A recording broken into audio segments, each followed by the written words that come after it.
Hello guys, welcome to my channel. Tara nang pag-usapan guys ang aking Revi credit. Yes.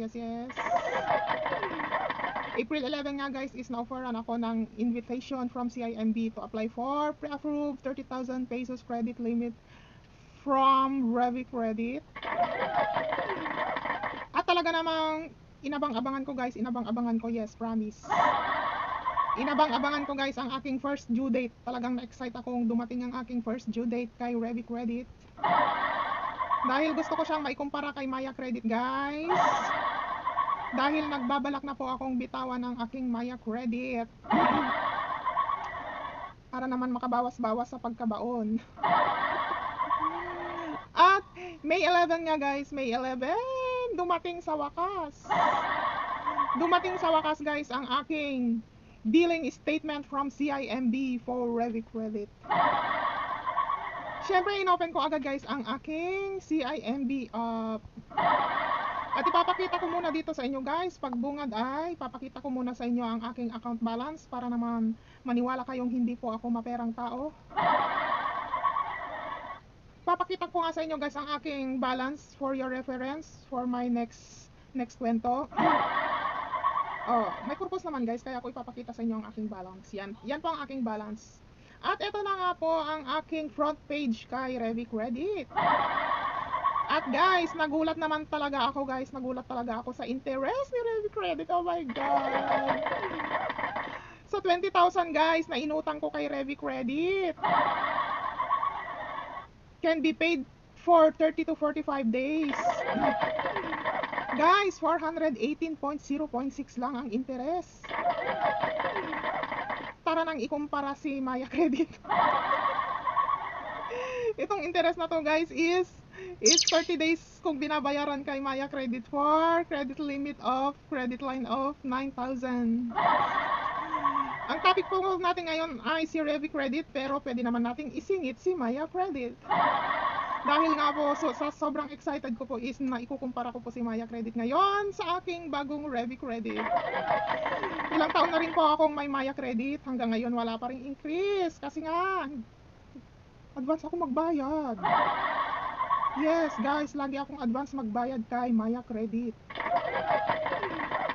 At dahil lagi po akong advance magbayad kay Maya Credit, parang nakakalculator ko na ako'y nalulugi. Nakakalculator.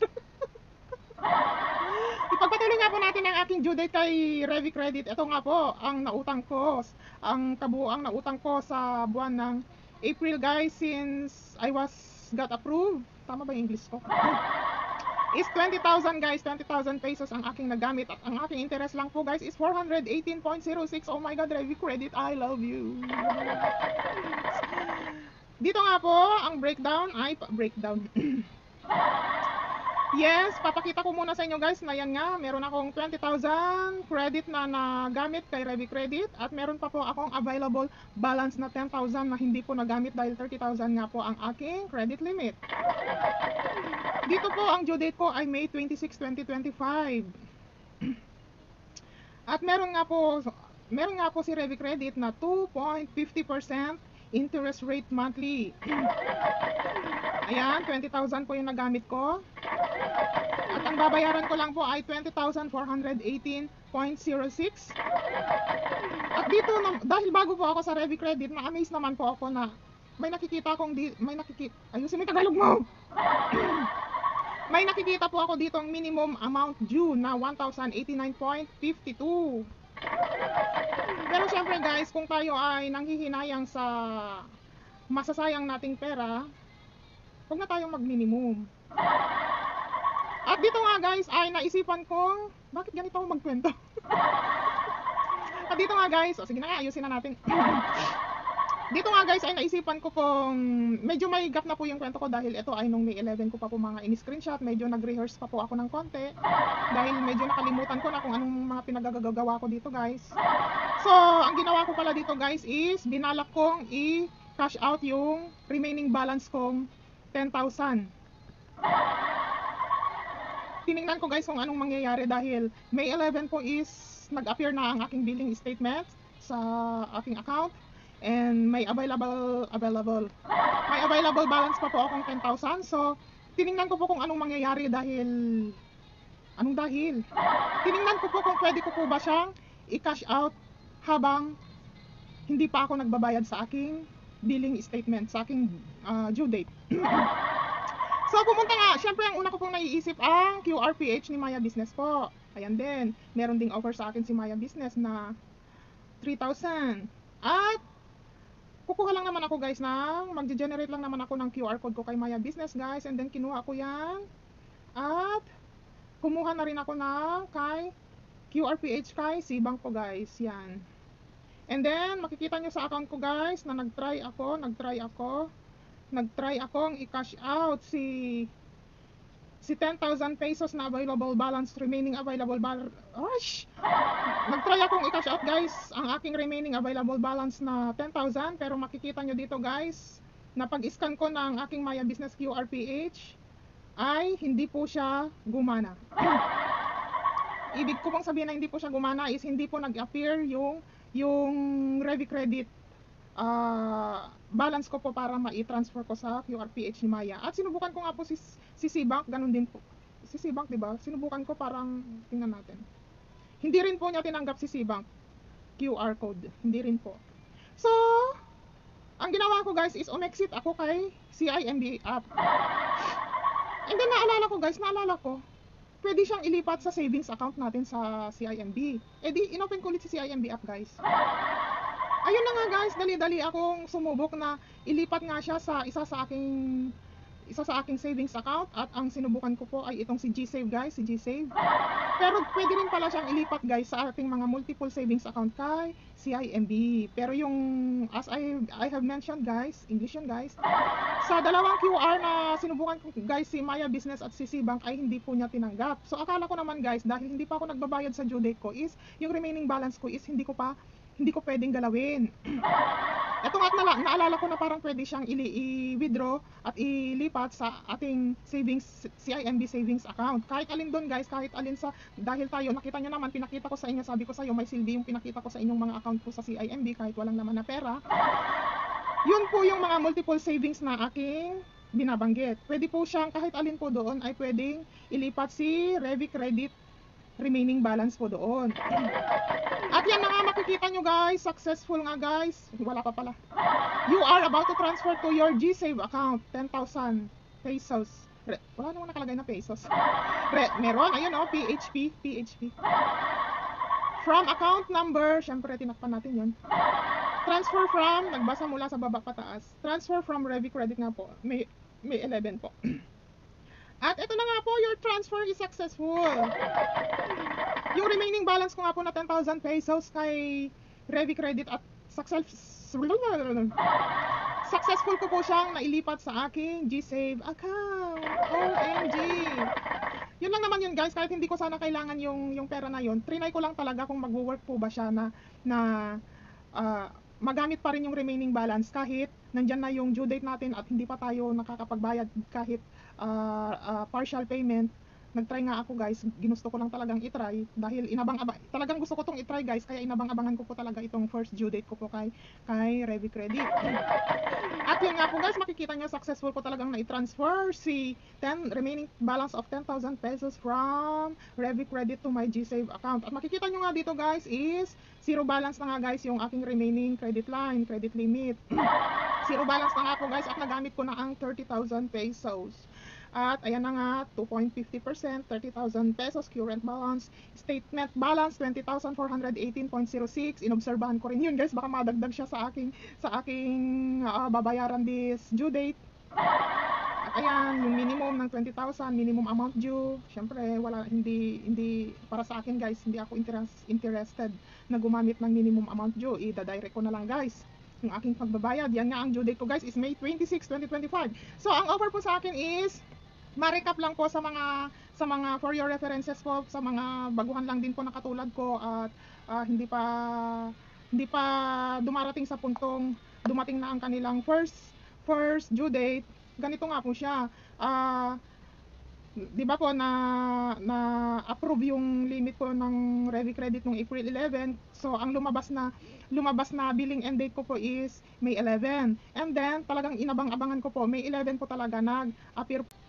At yun nga guys, May 11 nga is nag-appear talaga dumating talaga yung aking billing statement sa Revi Credit. May 11 nga po talaga, April 11 to May 11. And pwede po akong magbayad hanggang May 26. Di ba guys? May 26. And yung natitira ko pang remaining balance, pwede ko pa pala siyang i-withdraw. Kahit hindi pa ako nakakapagbayad or kahit partial payment man lang. Oh my God! Mag-goodbye na ako kay Maya Credit. Mag-goodbye na ako kay Maya Credit. Joke lang guys. At ayan na nga guys, makikita nyo, ito yung sinasabi ko sa inyong multiple accounts ko guys, na pwede po tayong, sa mga hindi pa po familiar sa CIMB Digital Bank app, pwede nga po tayong gumawa ng multiple accounts, tapos auto-save. Maganda po yung auto-save kay CIMB para po nakikita ng system na active po yung account natin pag meron po tayong auto-save. Meron po akong multiple auto-save daily guys para lang makikitang talagang active po yung account natin kahit walang milyones po yan. Nakita nyo naman ang account ko guys, barya-barya lang ang laman, pero at least nakikita ni system na gumagalaw po yung account natin, di ba? Oh. At ipagpatuloy nga natin guys, pagdating naman sa aking pagbabayad naman guys, dahil umexit po ako sa CIMB, balikan natin yung aking pagbabayad naman guys. Ipapakita ko naman sa inyo guys kung paano po ako nagbayad. And then, sabi ko nga sa inyo guys, pasensya na kung may gap po yung kwento ko dahil ito ay, alam nyo pag nakalipas ng ilang araw, nakakalimutan natin kung ano yung mga pinagagagawa natin dito. Dito nga guys, diretso na po tayo dito. Makikita nyo guys, zero balance na yung aking Revi Credit. And then, ayan nga, zero balance na siya. Meron akong 30,000 na credit limit. Pero ang kailangan ko pong bayaran ngayon hanggang May 26 is 20,418.06 po. Ang dating po ng billing statement ko is May 11. Na-approve po ako sa recap lang po na-approve po. Parang hindi na kayo bumalik parang hindi nyo na ina-adjust yung video ba? Para hanapin kung nabanggit ko ba ito. I-recap na lang po natin na April 11 nga po is na-approve yung Revi Credit ko. So ang billing statement ko po is May 11. And then ang due date ko po is May 26. Ibig sabihin April 11 to May 11, pwede ko siyang bayaran hanggang May 26. Di ba guys? Alam niyo guys, naano lang ako dito kasi napakalinaw ng pagkakaano niya, napakadali ko po siyang naintindihan, hindi katulad kay Maya Credit na kahit ilang taon na po ako sa kanya, nako-confuse pa rin ako kasi malayo pa guys, 5 days pa yung due date ko. May 24 din po ako kay Maya Credit. 5 days to go pa para mag-due date ako kay Maya Credit. Tumatawag na. Kaya tuloy nako-confuse ako kasi nakikita ko doon is meron pa akong 'di ba? Ito nga sabi ko nga pareho pala sila ni Maya Credit. Pareho sila. 30 days plus 15 days. Nakalagay naman sa Maya Credit 'yun, guys. Kaya nagtataka ako bakit 7 days, 6 days, 5 days tumatawag na si Maya Credit. Walang tiwala sa akin si Maya Credit. Kaya naglagay-lagay na rin ako ng pera sa Maya guys para naman hindi nawawala ng tiwala sa akin si Maya Credit. Kung di ako magbabayad yung laman ng Maya ko masigit doble sa doble. Doble sa utang ko sa kanya, 'di ba? Para hindi na sila masyadong kinakabakabahan, charot. And ipagpatuloy nga natin guys. Ito nga, ipakita ko muna sa inyo yung guys, yung transaction history ko kay Revi Credit para medyo maintindihan niyo naman siguro. And ito, recap natin to, 30,000 ang current balance ko, pero ang statement balance ko guys is 20,418.06. Meron siyang minimum amount yun na 1,089.52.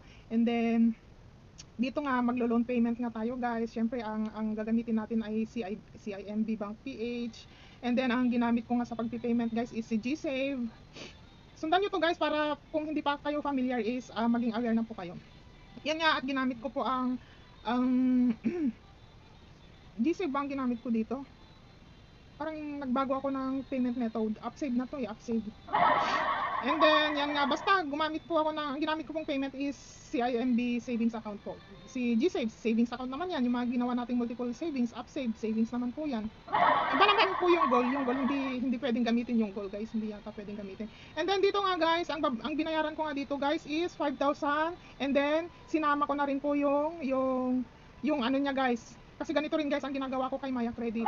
Sinama ko na guys yung interest ng 418.06. So, ang binayaran ko dito guys is 5,400.06 gamit ang aking Upsave account. Upsave nga ito guys, hindi GSave. Siguro walang laman yung GSave ko. Tama! Nag-transfer pala ako ng pera dito sa Upsave account na to. Kasi para kay Revi Credit talaga yung pera na yan. For payment ko talaga yan. Ganun yan guys, pwede kang gumawa ng savings daily, auto-save. Tapos kung halimbawa may 1 week kang babayaran, kaya gusto mong pag-ipunan araw-araw, maganda siya, di ba? Ito na nga guys, 5,418.06 ang binayaran ko through Upsave account. Upsave from CIMB. Dito nga nakalagay kung ano bang gusto mong bayaran, minimum amount due or statement balance, yung kabuuan ng utang mo, or other amount. Syempre ang pinindot-pindot ko po dyan is other amount guys. And then yun nga, 5,418.06, continue. Nakita nyo naman guys yung gagamitin kong pagbabayad, halos sakto 5,420.02 kasi 03, kasi nga nag-transfer nga lang po ako ng pera dyan para pambayad dito. And then, ayan na guys, you are about to pay Revi Credit 5,418.06. Pay from Upsave account May 11, 2025. Transaction fee is 0 of course. At pag magpipay ka nga guys, meron pa dun yung mag-ano ka muna, yung tawag nito, mag-enter ka muna ng 6-digit pin mo. At ano yun guys, payment pin, payment security pin. And then, ayan, your payment is successful. Ayan, successful na nga guys. And then, makikita natin dito na nag-appear na nga yung 5,000 doon guys na binayad ko. Syempre, hindi na mag-a-appear yung interest na 418 kasi nga, interest nga po yun. Hindi na po yun mag-a-appear dyan. Kay ano na po yun, kay Revi Credit na po yun. Dumiretso na po yun sa bank account ni Revi Credit. So, ang mag-appear na lang dito guys is 5,000. Ibig sabihin yung 5,000 na yan guys, anytime pwede ulit siyang i-cash out. Pero syempre, para sa akin, wag mo naman munang gawin yun at inoobserbahan ka ni system. Siyempre yung mga ganyan guys, inoobserbahan din ng system yan kung paano mo ginagamit yung credit limit mo, di ba? Yan nga guys, due date ko May 26, 2025. Meron pa akong remaining utang na 15,000 pesos. Yan. And then syempre matagal-tagal pa yung due date ko naman guys, May 26. At least May 20 mababayaran ko rin yan. Wag lang nating ipaabot ng 4 days, 3 days to go before due date guys, kasi baka matawagan tayo. Syempre mamaya tulog tayo, hindi natin masagot yung tawag nila, bawas pogi points yun guys, di ba? So mas maganda nang ina-avoid natin guys yung mga reminder calls. Mas magandang tayo na mismo is mag-volunteer na tayong magbayad before due guys, para maiwasan natin yung mga reminder calls guys, di ba? Kasi talagang nakakabawas pogi points po yun. Ayan, makikita nyo guys, yung 5,000 na binayad ko is pwede ko ulit siyang gamitin sa virtual card, bill payment, transfer. Yung 20,000 na kinash out ko dito guys is Maya Business lang po talaga yung ginamit ko, Maya Business QR. Transfer fee din po yun. Ayan, makikita nyo guys yung aking transaction fee. Bahala na kayong mag-review. Ito pinapakita ko lang sa inyo para may clue po kayo, may ideas. Ayan, current balance ko is 25,000. 25,000 kasi ano nga, nakapagbayad ako ng 5,000, tapos 25,000, yes, 25,000 kasi nga nabawasan ng 5,000 dahil nabayaran ko na nga guys, di ba? Bale, ang utang ko nga is 25,000 kasi kinash out ko nga po yung remaining balance ng 10,000 ko, di ba? And then pagkabayad ko nga, ito nga makikita nyo guys, nung nagbayad nga pala ako ng 5,418 guys is nawala po yung minimum amount due. Ibig sabihin, para sa akin okay po yun. Okay po yun. Ibig sabihin, hindi mo pala kailangan magbayad ng minimum amount due kasi more observation pa ako guys. Pero talagang na-amaze ako at nagustuhan ko siya guys, kaya parang mag-goodbye ako kay Maya Credit. Yan, due date May 26. Yan, makikita nyo guys yung multiple savings kung walang laman is nadagdagan ng 10,000, di ba? Siya nga pala guys, nung nagbayad ako guys, ang ginamit ko sa pagbabayad, di ba, kinash out ko po yung 10,000. Nandun po yun sa savings account ko po kay CIMB. Hindi ko po ginalaw yun. Ang ginawa ko po is nagpasok po ako from Cbank, kumuha po ako ng pera sa Cbank at nilipat ko kay CIMB. Yun po yung ginamit kong pagbabayad kay Revi Credit, kasi baka masilipan tayo ni Revi Credit doon na kinash out natin yung 10,000 para lang ipambayad doon sa due date natin. Medyo parang baka maalanganin tayo doon. Para sa akin lang naman guys. So yun nga guys, yung kinash out kong 10,000, hindi po yun ang ginamit ko sa pagbabayad. Nagpasok po ako ng 5,000 na amount from Cbank to CIMB para ibayad kay Revi Credit po. Ayan. Ayan, may screenshot nga po pala ako. Ayan, makikita nyo naman guys, hindi ko siya ginalaw. Yun lang po, yun lang po. Ayun po, ubos na yung oras ko. Sana po kahit paano ay nakapag-share po ako ng may wenta. At mag-goodbye na ako kay Maya Credit. Ang masasabi ko lang naman talaga guys is parang mai in love ako kay Ready Credit.